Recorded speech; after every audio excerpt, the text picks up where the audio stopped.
Hi, Jen Louden here at jenniferlouden.com. I want to talk to you about something really simple and really neglected in taking on and changing a big challenge.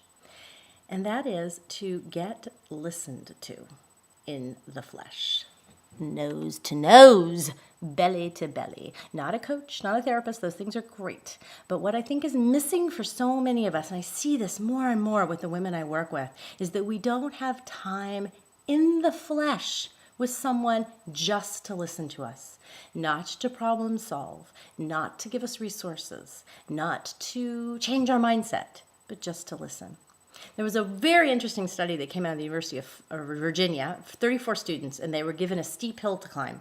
And half of them climbed it alone, and half of them climbed it with a friend. And the half that climbed it with a friend estimated that hill afterwards to be a lot less steep than the ones who climbed it alone.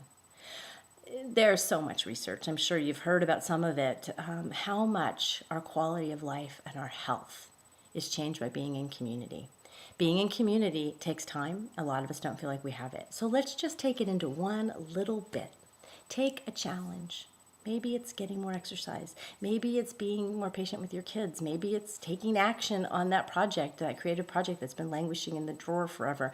Maybe it's eating less sugar. That's a big one for me. And find someone in your life that you trust. It doesn't have to be your best friend, someone you trust. And commit to spending some flesh time with them and ask them to simply listen to you and then do the same for them. Set a timer. Do it for 5 minutes. 5 minutes of really being listened to, I promise you, it will shrink your steepest hill. And you can ask questions and dialogue about it afterwards, but promise, no advice, no trying to fix, and no sharing what you talk about with anyone else. And then do the same thing for them. Great thing to do at lunch hour. You can do it while you're walking around the neighborhood and get exercise at the same time. Shrink your steepest hill through being listened to. And then tell me how it goes.